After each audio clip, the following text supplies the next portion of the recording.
कभी ऐसा हुआ है कि इतवार या किसी त्योहार की छुट्टी पर ऑफिस से फोन आ जाए कि काम करना है? अक्सर होता है।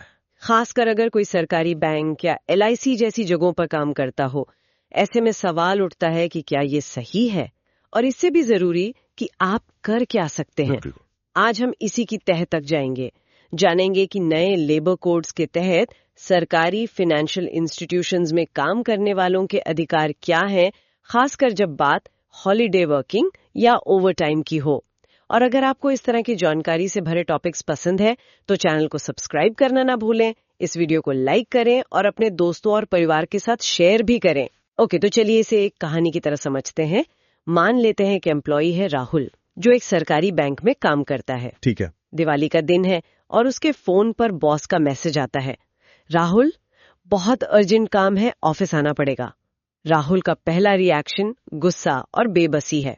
उस मोमेंट में उसे असल में क्या करना चाहिए? ये एक बहुत कॉमन सिचुएशन है और ज्यादातर लोग जो पहली गलती करते हैं वो है फोन पर ही बहस करने लगना या फिर चुपचाप मान जाना। हाँ, यही होता है। जबकि सबसे जरूरी और पहला कदम इनमें से कुछ भी नहीं है। सबसे जरूरी कदम है एक वकील की तरह सोचना शुरू करना। वकील की तरह? हाँ, मैनेजमेंट अक्सर वर्बल इंस्ट्रक्शंस यानी जुबानी हुक्म इसीलिए देती है ताकि कोई पेपर ट्रेल, कोई लिखित सबूत ना बचे।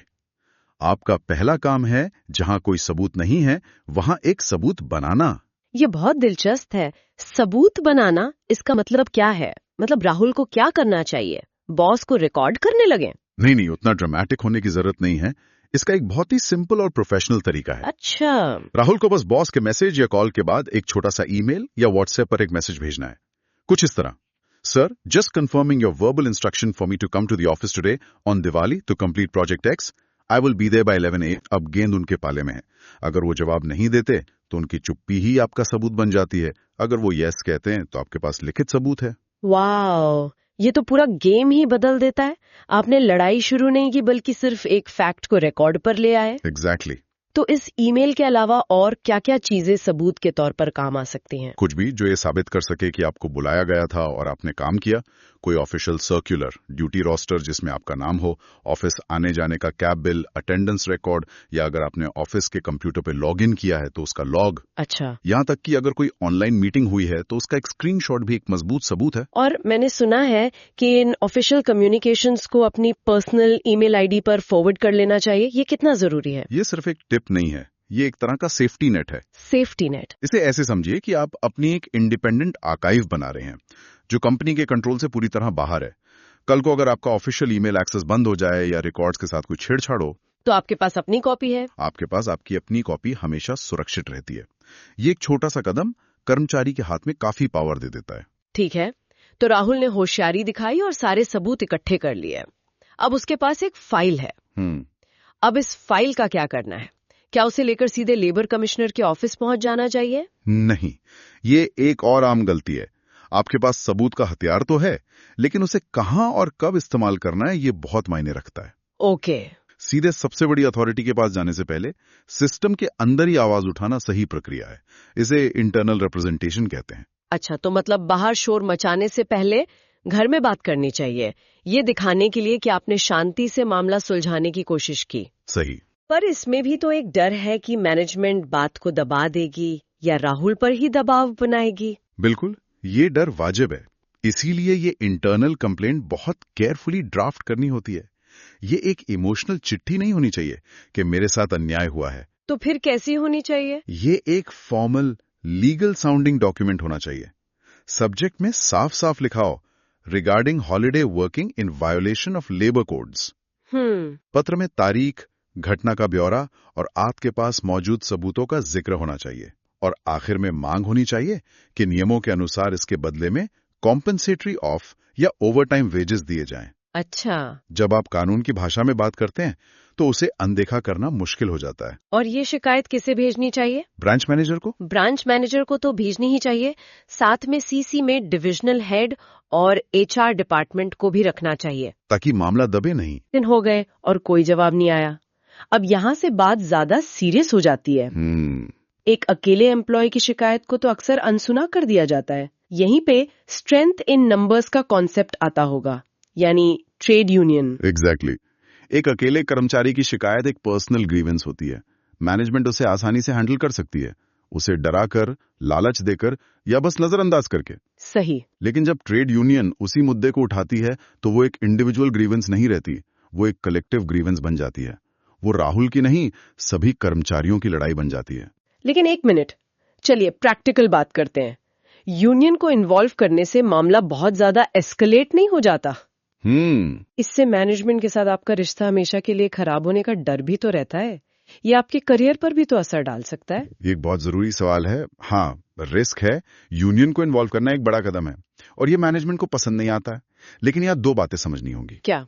पहली, सरकारी संस्थानों में यूनियन एक स्वीकृत और कानूनी इकाई है, उनसे बात करना मैनेजमेंट की मजबूरी है। दूसरी, एक अच्छी यूनियन मामले को व्यक्तिगत लड़ाई नहीं बनाती। अच्छा। वो इसे एक पॉलिसी लेवल का मुद्दा बनाती है।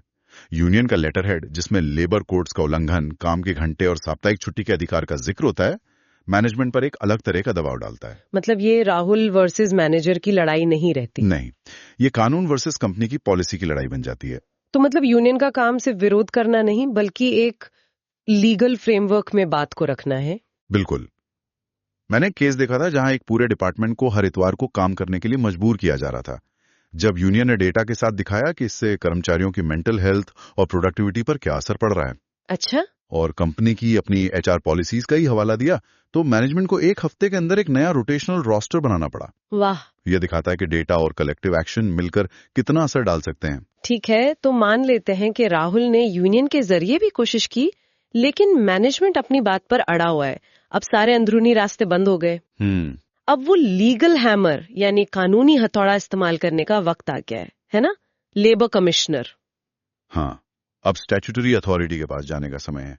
लेकिन यहां भी ये जानना बहुत जरूरी है कि शिकायत कहां करनी है। कहां करनी है? ज्यादातर लोग अपने राज्य के लेबर डिपार्टमेंट में चले जाते, लेकिन LIC, PSU बैंक्स और दूसरी बड़ी इंश्योरेंस कंपनीज सेंट्रल गवर्नमेंट के अंडर आती हैं।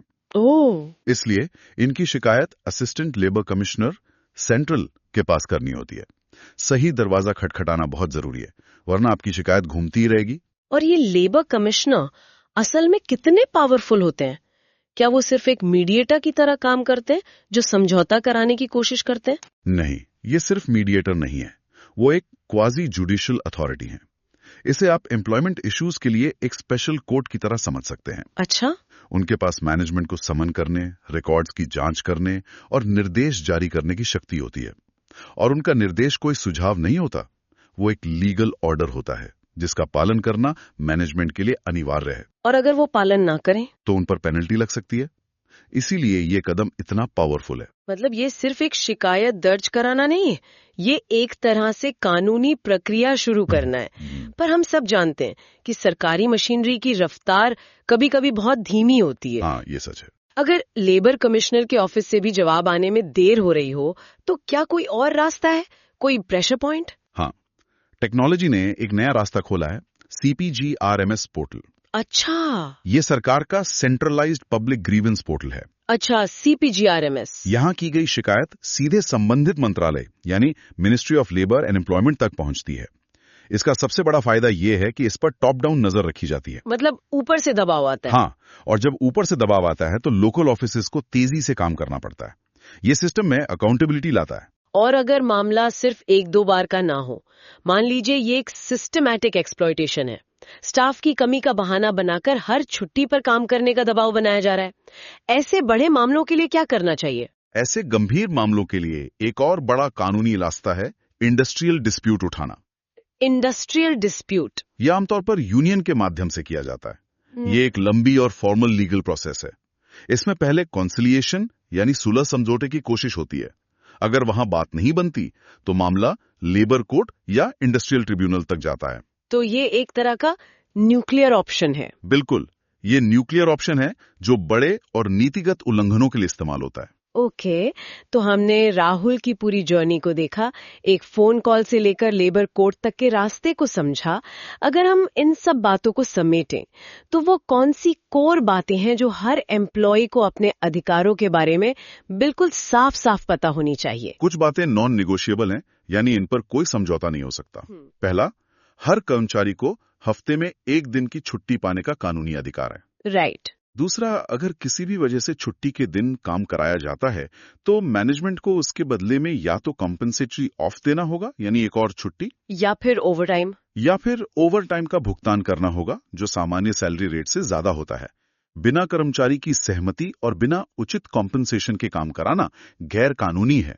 और नियमों को जानने के अलावा कोई प्रैक्टिकल सलाह जो ग्राउंड रियलिटी को देखते हुए हो? असलियत यही है कि अकेले लड़ने से बेहतर है मिलकर आवाज उठाना। मजबूत डॉक्यूमेंटेशन और यूनियन का साथ सबसे सुरक्षित और असरदार रास्ता है। और एक बात हमेशा याद रखें, अपनी बात इमोशनल होकर या गुस्से में नहीं, बल्कि लीगल लैंग्वेज का इस्तेमाल करके तथ्यों और सबूतों के आधार पर रखें। सही बात है। ऑफिस में जुबानी वादों की कोई कीमत नहीं होती, जो कुछ है वो लिखित में है। तो कुल मिलाकर ये सिर्फ नियमों की बात नहीं है, बल्कि अपने अधिकारों को जानने और उन्हें सही प्रक्रिया और स्ट्रैटेजी के साथ इस्तेमाल करने की बात है। बिल्कुल बिल्कुल नहीं, जानकारी ही सबसे बड़ा हथियार है। सही प्रक्रिया का पालन करके ही एक हेल्दी वर्क लाइफ बैलेंस और अपने कानूनी हक को पाया जा सकता है। और ये सबके लिए बेहतर है। यह न सिर्फ कर्मचारी के लिए अच्छा है, बल्कि लंबे समय में संस्था की प्रोडक्टिविटी और वर्क कल्चर के लिए भी फायदेमंद है। चलिए, आज की इस गहरी बातचीत को यहीं रोकते हैं। सुनने वालों के लिए एक सवाल छोड़कर जा रहे हैं।